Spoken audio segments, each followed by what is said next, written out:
Pessoal, muita gente aqui me pergunta, Júlio, estamos vivendo realmente uma nova onda no Brasil? Eu acho meio confuso, uns lugares falam que sim, outros que não, né? Por que existe essa confusão no Brasil e por que eu consigo afirmar que a gente está sim vivendo a nova onda no Brasil? Vamos lá para vocês entenderem. Em primeiro lugar, quando a gente fala essa definição de onda, foi uma coisa que surgiu na pandemia e a gente replicou várias vezes esse termo, né?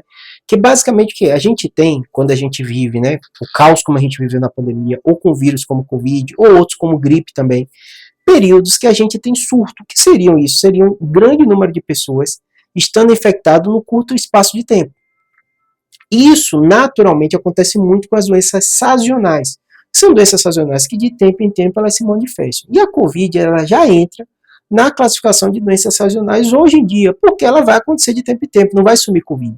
Em especial, existem alguns picos, e a gente está vivendo agora, né, lá no verão do hemisfério norte, no período de férias, aconteceu todos os anos o aumento do número de casos, ali por julho, e depois chegava no Brasil, no caso agora chegou em setembro, né, e também no final do ano, que é no período de inverno, é o mais clássico que a gente viu um aumento de número de casos. Mas para a gente definir onda, a gente tem que ver essas características.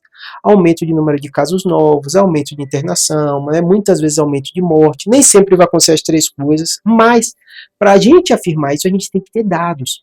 E aí tem o primeiro problema, porque parece confusa essa informação de onda no Brasil hoje. O Brasil não está gerando de forma tão organizada, não está tendo publicidade disso, não está saindo da imprensa, né, número de casos novos. Caiu muito o número da coleta de número de casos novos, não estão sendo publicados nem semanalmente. O que está sendo informado são os dados da Infogripe da Fiocruz, que é basicamente pacientes que foram internados, ou seja, os casos graves. Então a gente não consegue afirmar de ponto de vista numérico quanto foi o aumento de casos novos aqui no Brasil de forma organizada, até porque pouquíssimos locais, as pessoas têm mostrado essa dificuldade, estão fazendo teste de Covid. Então há uma dificuldade real, tanto nos pacientes de convênio reclamam disso, tanto os pacientes no sistema público. Então esse é o primeiro cenário que a gente tem que ficar atento. Segundo cenário que a gente tem que ficar atento e prestar muita atenção. Os outros indicadores, todos os indicadores que a gente mensura, mostram onda de Covid. Então por isso que é tão seguro a gente falar que a gente está vivendo onda de Covid. Como assim, Júlio? Vamos lá.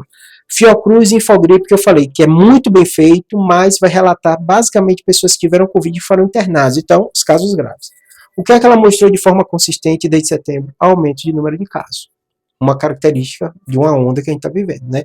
Para chegar uma doença que está cada vez mais benigna, né? Então está mais tranquila. A Aedes, pelo menos na Europa, nos Estados Unidos foi assim, então aqui no Brasil não vai ser diferente.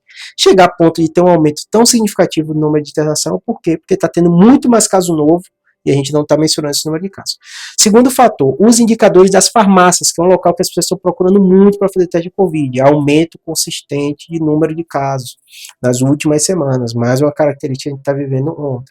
Os hospitais privados também têm gerado dados, aqui em estado de São Paulo e outros locais também. O que é que tem mostrado isso? Aumento consistente de busca e emergência, médicos suspeitando de Covid, aumento de teste positivo de Covid, aumento de internação por Covid, inclusive aumento de internação na UTI. Maioria, 3/4 dos hospitais privados aqui de São Paulo nos últimos 15 dias aumentam. Ou seja, não há dúvida que a gente está vivendo uma onda. O que a gente tem de dificuldade é porque não tendo tanta publicidade essa informação, e além disso a gente não está coletando dado. Então, muitas vezes, até para gerar matéria de imprensa, eles têm que ter um dado, né? Por isso que saiu dos sindicatos dos hospitais, pode botar aí, aumento no mercado de São Paulo, aumento no mercado de Covid. Vocês vão ver um monte de matéria, todos os jornais grandes do país saíram, porque gerou um dado, gerou um número, consegue o jornalista escrever a pauta e sai a matéria. Se o governo está gerando número de casos novos de Covid, né? Ou testes positivos, ou está sendo difícil, a gente não vai ter esse dado. Mas olhando todo o cenário, a gente entendendo a característica de vida, a gente sabe que a gente está vivendo uma onda, tá bom? Por isso tem que ficar atento. Júlia, desespero? Não. Não aumentou tanto a mortalidade, nos Estados Unidos e Europa até caiu a mortalidade, né? Não foi nada, não é uma variante que assusta, subvariante que assusta tanta gente, né? Mas tem que ficar atento. Especial, grupo de risco. População idosa, população imunossupressa e usar a máscara em situações de hospital, situação de aglomeração, esses grupos de risco, né? Tem que ficar atento a isso e tomar a dose do reforço bivalente, que está uma vergonha no Brasil. Menos de 20% no Brasil tomaram a dose da bivalente. Aqui em São Paulo deu um pouquinho menos, perto de 25%, mas ainda é pouquíssima gente. É uma minoria da população que tomou a dose de reforço, tá bom? Espero que tenha ajudado. Abraço.